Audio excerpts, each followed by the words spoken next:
Galera, eu preparei uma série de Eu perguntas. tô com medo, viu? Galera, ele não falou as perguntas não, né? Geralmente o cara fala, vou fazer essa. Eu tô com medo de vir bombas aí. Mano. Já Não, mandou... mas pode ficar tranquilo que vai vir bomba. Isso- Vamos lá, cara. Vou começar aqui de leve, tá?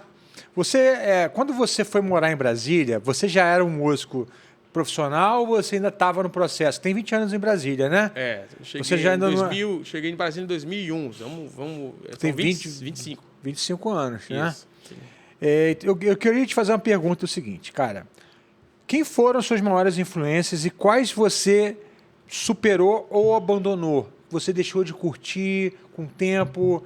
Porque não necessariamente a gente vai ficar seguindo os mesmos caras a vida inteira, né? É. Fala aí disso aí. Não, mas eu vou falar nome não, né? Nome, pô. É mesmo, vai? Não, pô. Fala nome, por exemplo, fala nome de uma referência que eu tinha. Você tinha, mas você depois que perdeu o interesse. Eu, por exemplo, comecei tocando heavy metal. Eu gostava de Kick Hammett do Metallica. Eu não curto mais Kick Hammett, por exemplo, sabe? Sim. Eu gostava de Joe Satriani. Apesar de eu continuar gostando, eu não ouço mais Joe Satriani. Mas você tá ligado que no mundo que a gente vive hoje, você pode ter até a autoridade pra falar, mas a gente tá vivendo num mundo de mimimi. Você acha que não vai dar uma polêmica se eu chegar e falar? Tem uma referência fulano de tal. Cara, pra mim, incrível. Conheci, já não gosto mais. Não, mas não pessoalmente, né? Ah, tá. Eu digo, assim, era uma influência para você, talvez você começou a tocar baseado nisso, mas depois com o tempo você foi perdendo talvez o interesse. Eu cheguei em Brasília ali por volta de 2001, como eu te falei, né? Quando eu fui mudei, Feira de Santana para Brasília por intermédio da minha mãe, porque minha mãe morava na Bahia e minha mãe foi para Brasília porque ela trabalhava, minha mãe é daquelas aquelas empregada que dorme no local. Aí essa patroa dela mudou para Brasília e ela mudou também. Foi para Brasília. E seu pai? Meu pai estava na Bahia, meu pai morava na Bahia, mas só que já morava com meus avós. Ah, entendi. Eu sou aquele menino criado de vó. Você quer de vó? É. Parece mesmo, meio pudim assim. Meio Mas pudzão. Pudim. Meio pudim. Pudim é o quê? Depois eu vou querer saber isso aí. Quando você... Não, aqui o pessoal fala que quando é criado pela avó fica meio pudim, tipo, muito macio. Então, pois é, não tinha, mas não tinha isso não. Minha avó me educava, mano. Quando eu fazia birra, eu desobedecia, a minha avó ela não conseguia correr atrás de mim. E lá era assim, ela mandava alguém... Pega lá o Josvaldo pra mim. E era sempre alguém maior do que eu. O cara pegava e levava lá e depois era peia. O meu avô já é brutão, mano. Eu apanhava era de corda. Tem uns que apanhava com vara de Marmelo, o pessoal chamava? de marmelo ou de goiaba, né? E tal. Eu não, era de corda. Papai, minha avó eu chamo de mãe e meu avô eu chamo de pai, entendeu? Eles que te criaram mesmo. Também. E aí, tipo assim, olha que parada bizarra. Eu peço bênção pra minha avó, que chamo de mãe, e pro meu avô, que chamo de pai. Mas pra minha mãe biológica, por exemplo, nunca... Mãe, por que eu não consigo chegar? Benção, mãe, pra minha... É estranho. Agora já, telefone. Benção, mãe. Deus te abençoe, meu filho. E aí, quando é meu avô. Benção, pai. Deus te dê juízo. Meu avô é assim, né? Deus te abençoe, não. Deus te dê juízo. Precisou muito, né?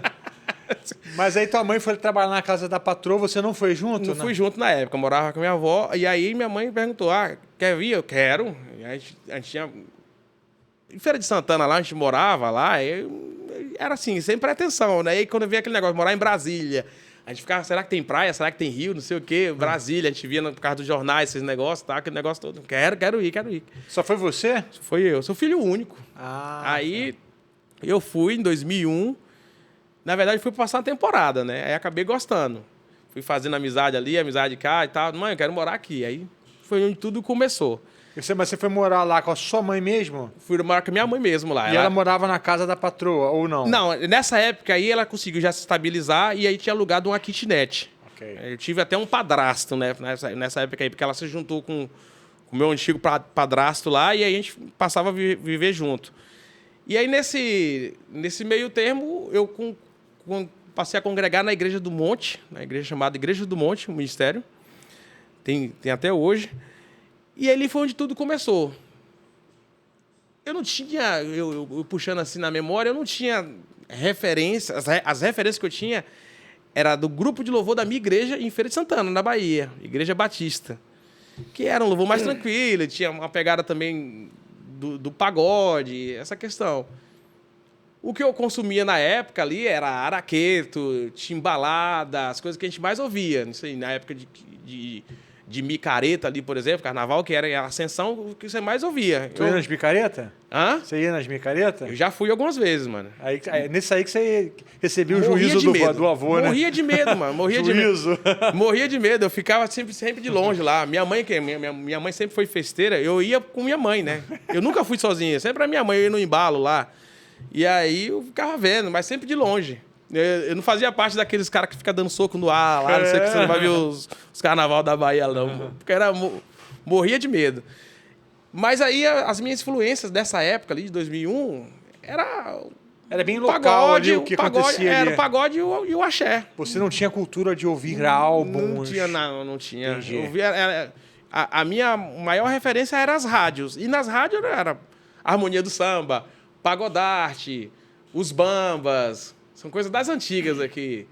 Você falou Araqueto. Nossa Juventude, Araqueto.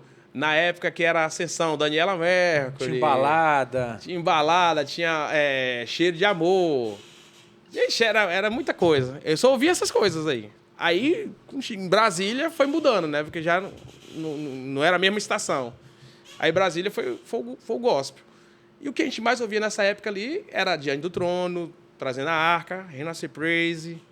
Então, eu fui dentro desses caminhos. Tocando, consumindo, e aí, ao mesmo tempo, conhecendo bateras, amigos, que... Acho que eu tenho essa facilidade de fazer amizade, né? Você vê que eu sou espalhafatoso. Eu não consigo ser tímido, mano. Eu não tenho timidez. E aí, beleza? E se eu ver que o cara, tecnicamente falando, o cara é muito mais apurado que eu vou encher o saco dele, mano. Eu quero ficar colando com ele lá. Como é que é isso aí?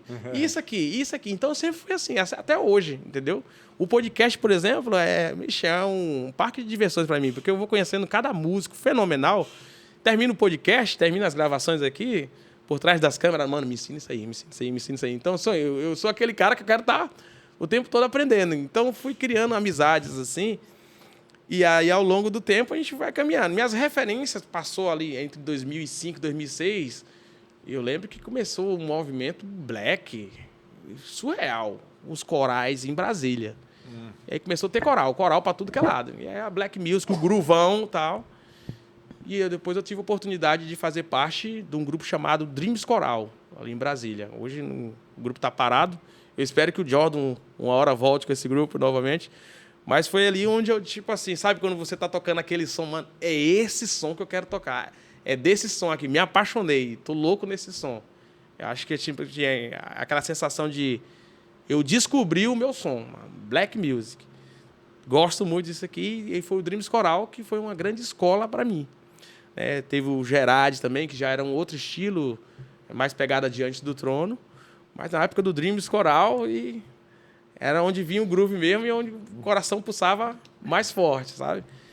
E aí, devido a isso, eu passei a conhecer... tive a oportunidade de abrir o YouTube e aí a galera mandava, ô, mano, tu tá tocando bastante, tu lembra esse camarada tocando aqui, ó. Segue isso aí. Aí me mandaram o vídeo do Adrian Spears, um batera norte-americano. Nossa, mano, quando eu fui ver aquilo ali, eu não conseguia parar mais de ver o vídeo. Aí ficava vendo todo dia, né? E aí depois conheci Tony Roster Jr. Amor à primeira vista. E depois, eu lembro que foi esses três assim na sequência. Depois veio o Danny Chambers. Aí eu falei, mano, eu vou ficar rodando esses três batendo aqui, mano. Caraca, é um melhor do que o outro. Aí é claro que depois você vai conhecendo e tal. E depois tive a oportunidade de conhecer e ver de perto também o Dave Weckl tocando. Que aí eu falei, meu Deus do céu, mano. A gente toca, né? Fica estudando e tal. E quando chega aqueles músicos ali, eu tenho certeza que você tem essa sensação também como guitarra. Chegar, sei lá, algum guitarrista aqui e falei, caraca, mano, meus anos de estudo então não valeu nada, não toco nada perto desse cara. A gente tem esses negócios, né? Sim. Falei, caramba, mano, olha que técnica. É totalmente diferente do vídeo que eu vi no cara fazendo ali. Eu falei, meu Deus, é um absurdo. Ao mesmo tempo que é inspirador, chega a dar uma raiva, porque eu falei, mano, parece que eu não estudei nada esse tempo. Tava só brincando, passando o tempo, né? Você viu o cara tocando. E assim foi. O Dave Weckl foi fazer um workshop lá em Brasília. Na época, eu tive a oportunidade de estar ajudando a carregar os tambores, né? E na época ele querendo interagir. I'm sorry. O I'm sorry sabia falar. I'm sorry. I'm sorry. Ele chamava.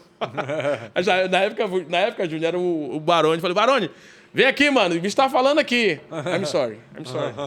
Aí Dave Weckl assim, foi é uma influência até hoje, muito, mas muito, muito viva na minha vida, assim, porque é um camarada muito versátil. Mas, assim, respondendo a tua pergunta, o som que pulsa mais forte hoje, assim, a minha referência, a black music.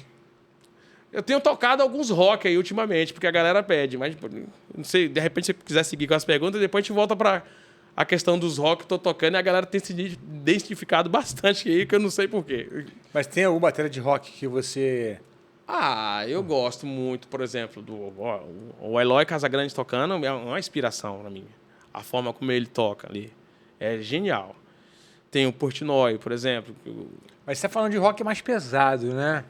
É uma coisa até mais progressiva, metal e tudo, né? São as coisas que eu fui vendo assim na época e fui me identificando. Mas só que a coisa... Sabe aquele negócio que você gosta de... Você tem prazer em ouvir, mas nem se atreve a tocar? É eu. Eu toco porque a galera pede. Eu toco totalmente desconfortável. Se eu for tocar um som do Dream Theater, eu vou tocar totalmente desconfortável. E eu não sei por que a galera se identifica com isso, entendeu? Você deixa erro, se tiver erro, alguma coisa? Eu deixo. Eu sou tipo assim, só se eu errar drasticamente. Eu perdi o tempo, literalmente, da música, tá? Beleza. Mas sempre vai ter erro. Meus vídeos tocando rock, o que mais tem é erro. Eu só não sei por que a galera se identifica com isso. Eu acho que é porque você é um cara que mostra vulnerabilidade. Pode ser. Pode ser uma das formas. A vulnerabilidade conecta as pessoas. Você não está ali mascarado, querendo passar uma coisa. Você nem está esperando colocar um vídeo desse e só ouvir tapinha nas costas. Vai ter gente que vai criticar, não vai? Claro, tem gente que vai criticar. Por exemplo... Não tem a linguagem, alguma coisa Exato, assim. sempre tem. Por exemplo, a galera pede para tocar Rush. Eu vou tocar Rush, eu toco assim, naquela intenção de agradar os seguidores, mas ao mesmo tempo já esperando as lapadas dos haters. Os fãs de Rush, eles são muito exigentes, mano. Tocou até massa, mano, mas essa semicocheia aí o Neil Peart não fazia. Putz, mano. Então se eu fizesse essa semicocheia, ele ia inventar outra coisa. Tocou até a semicocheia, mas não usou a mesma cueca que o Neil Peart usou. Então, sempre vai ter alguma coisa, ele nunca vai estar satisfeito, entendeu? E eu acho isso aí, eu respeito, mas digamos que eu tenho um som, eu gravei um som aqui na guitarra, eu sou guitarrista, aí você vai querer fazer a sua versão de um som que eu gravei, você tem que tocar igual eu. Acho que isso aí perde a sua identidade, entendeu? Sim.